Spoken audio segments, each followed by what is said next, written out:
ଆଜି ବନେଇବା ଆଳୁ କୁନ୍ଦୁରୁ ତରକାରୀ। ତାକୁ ବନେଇବା ପାଇଁ ସୋରିଷ ତେଲରେ ଗୋଟେ ତେଜପତ୍ର, ଗୋଟେ ଚାମଚ ଜିରା, ପିଆଜ ଦେଇକି ତାକୁ ଭଲରେ ଭାଜିଦେବା। ଅଦା ରସୁଣ କଞ୍ଚା ଲଙ୍କାର ପେଷ୍ଟ ଦେବା।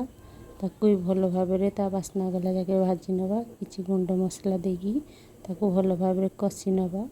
ଦୁଇଟା କଟା ହେଇଥିବା ଟମାଟୋ ଦେଇକି ସ୍ୱାଦ ଅନୁସାରେ ଲୁଣ ଦେଇକି ଭଲ ଭାବରେ ତାକୁ ସିଝିବା ପର୍ଯ୍ୟନ୍ତ ଟିକେ ଭାଜି ନେବା। ଭାଜି ସାରିଲା ପରେ ଆଳୁ କୁନ୍ଦୁରୁ ବୁଟ ଡାଲିକୁ ଦେଇକି ତାକୁ କଷିଦେବା।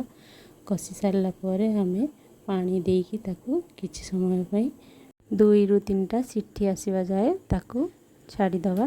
ଯଦି ଆପଣମାନେ କେବେ ବନେଇ ନାହାନ୍ତି ଏଇଭଳି ତରକାରୀ, ଥରଟେ ନିଶ୍ଚୟ ବନେଇକି ଦେଖିବେ, ବହୁତ ଟେଷ୍ଟି ଲାଗେ। ମୁଁ ଏଠି କିଛି କଟା ହେଇଥିବା ଧନିଆ ପତ୍ର ଦେଇକି ତାକୁ ଗୋଳେଇ ନେଇଛି। ଏବେ ଆମେ ତାକୁ କାଢ଼ିଦେବା। ଦେଖିବା କେମିତି ହେଇଛି। ଦେଖନ୍ତୁ ବହୁତ ସୁନ୍ଦର ଦେଖାଯାଉଛି। ଟେଷ୍ଟ ବି ତା'ର ବହୁତ ଭଲ ଥିଲା। ଥରଟେ ନିଶ୍ଚୟ ବନେଇକି ଦେଖିବେ, ବହୁତ ହି ଭଲ ଲାଗିବ। ରହୁଛି, ନମସ୍କାର।